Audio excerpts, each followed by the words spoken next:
Welcome to part 15 of my 1978 Formula Firebird build. That's a mouthful. The last video you guys saw that the front end is done-ish. Pretty much how I had it sitting, it's done. The rear end was stripped down, basically nothing in the rear end, and the retaining bolt had broken out of the Series 2 carrier. And I told you guys that that carrier anyway, being a Series 2, that wasn't going to do. So let's see what we've done since then. It's been almost not quite a month. So let's check it out.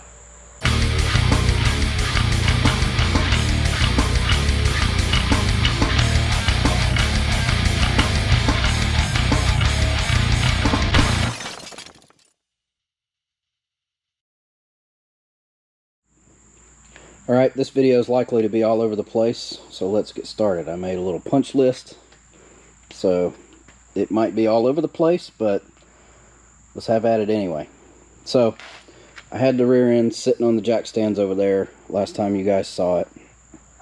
That kit that I ordered, matter of fact, this extractor kit, that's it right there. Skyway Tools, ordered it off Amazon. It's supposed to be a 5 to 10 minute solution. It's got a big long drill bit and stuff like that. Well, that didn't help.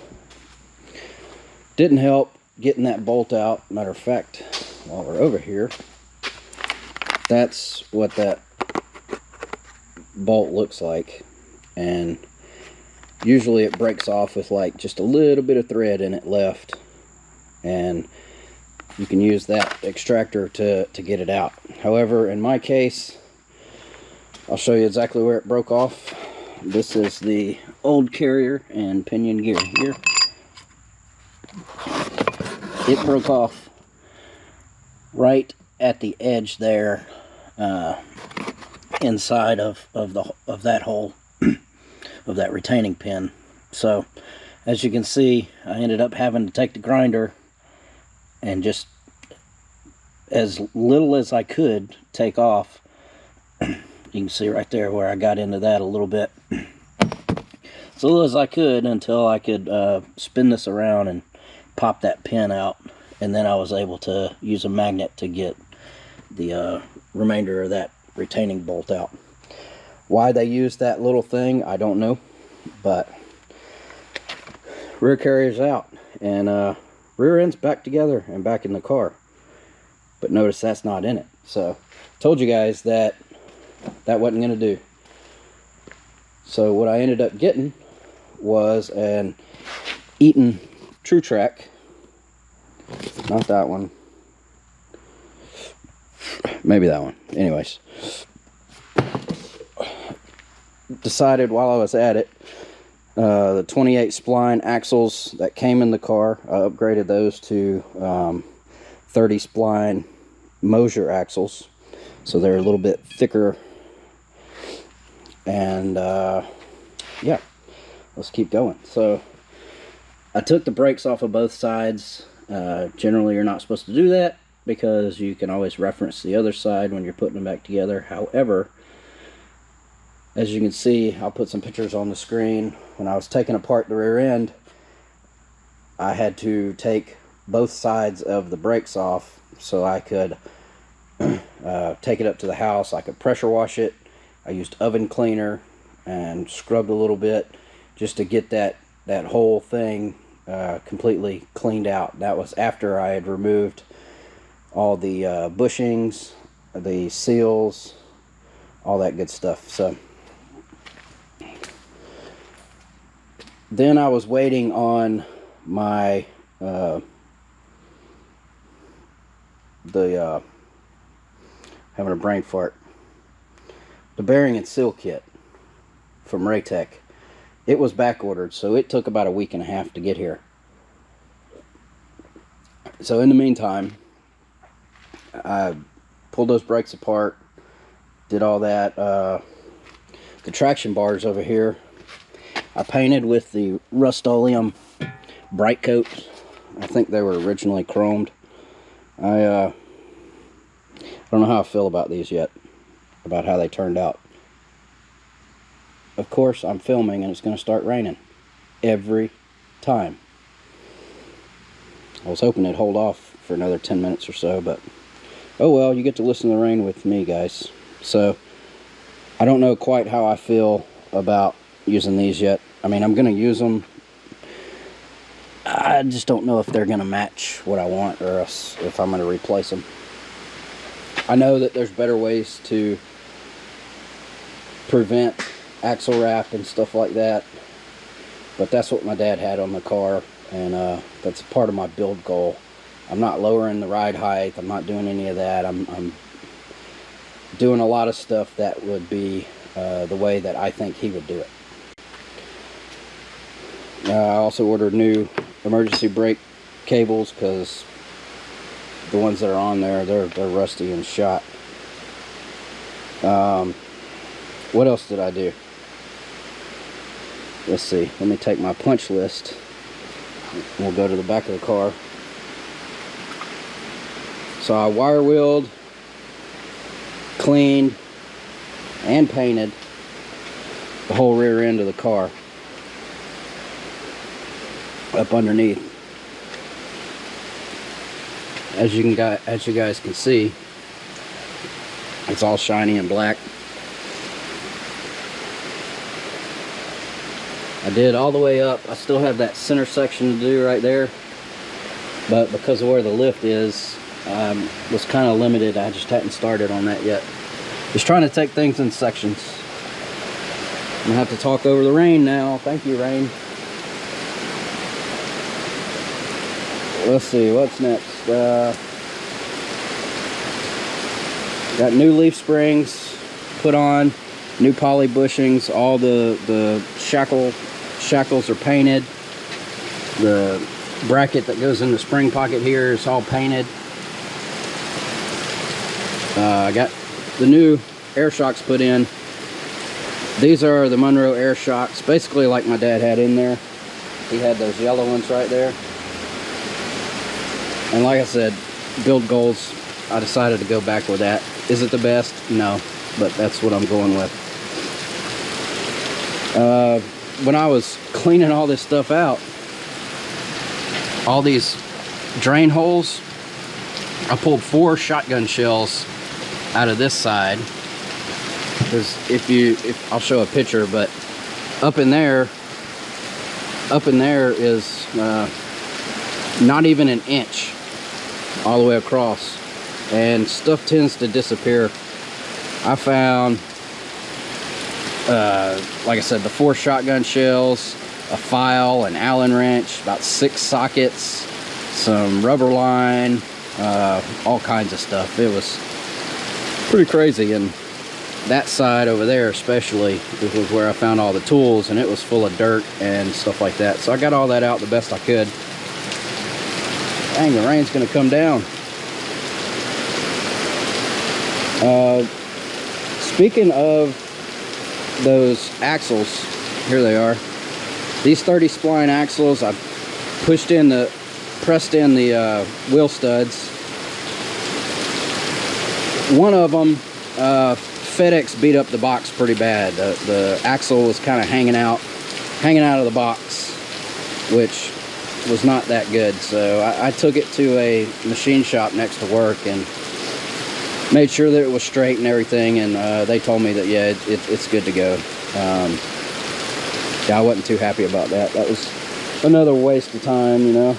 But yeah, definitely I'm glad I'm going with the 30 spline axles versus the 28 spline stock axles. They mate with that Eaton Truetrac that I've got in there. I'll show you. I'll put a picture on the screen because I don't want to walk all the way across the shop. I took an Eastwood product that had this 2-foot hose on it and kind of stuck it in the frame holes and basically used 2 cans throughout the rear frame and the front subframe. It sprays out violently, but it coats the whole inside of the frame, just to kind of help slow down or prevent the rust that's already built up in there.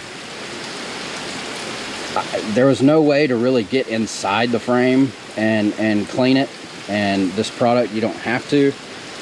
However, you know, you do want to blow it out real good and stuff like that. But that stuff was kind of expensive, but you know, I figure it's cheap insurance if it helps keep the frame from rotting from the inside.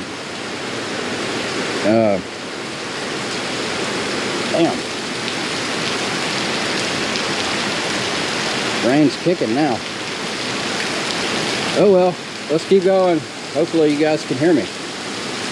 So after I did all that, I finally got the stuff I needed for the ring gear and pinion, all that good stuff. So I pushed on the bearings, pressed on the bearings onto the carrier, spent about 2 days working on my pinion depth, the pinion preload, the preload on the carrier, the backlash on the carrier, checking my pattern. And since I don't read patterns, I'm hoping it's good. But the pinion depth and the backlash are within spec of what the Summit gear set had marked on it. And your pinion preload, it's dead on 10 inch-pounds where it's supposed to be. Like I said, that took a couple of days. That was after, oh, I forgot to tell you. As you can tell, after I had cleaned all of the carrier, I mean the rear axle housing and all that stuff, I spent a whole night just pour 15 in the whole thing. And then I've touched up a few spots with just some Rust-Oleum spray paint. I left the drum off on this side so I can show you guys. I put all new springs, and I remembered how much I hated drum brakes. It's been a while since I've done them, but I left this side off so you guys can see, you know, how it's all set up. And it's all new. There's the new emergency brake cables installed on the rear end, and then you'll see when we go around to the other side that I went ahead and put the drum on there. Let's see, what else do we have? I think that's about it. I haven't hooked the shocks up yet. I gotta wait till I get some tires put on those rims so I can lower this down and put it back under its weight so this spring and stuff, the shackles, all that good stuff will settle. You can see it squishing out that silicone grease stuff from the polyurethane bushings. They like, you can't put too much grease on those. This side, there you go, there's the drum. It's hard to turn.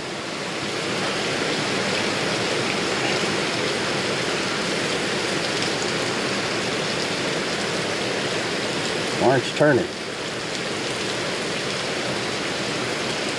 Anyways, it was turning earlier. Reason it's not now is because of that Truetrac. It's got, because of the brake pads over here, it's got more tension. If I was to put the other side back on, then both of them spin. So everything's good. Shocks, they're good. That's pretty much it. Once I get that buttoned up, it's full of gear oil, everything. Rear end's good to go. I'm gonna clean up these wheel wells. I've got some undercoating to go back on there, and eventually probably the frame itself too, and the underside of the car. I did take the aluminum rims that were on the car. I took them up to the house and pressure washed those, used some oven cleaner, pressure washed them again, scrubbed them with Dawn, and they're still looking pretty gross. So I think I'm gonna have to resort to sanding.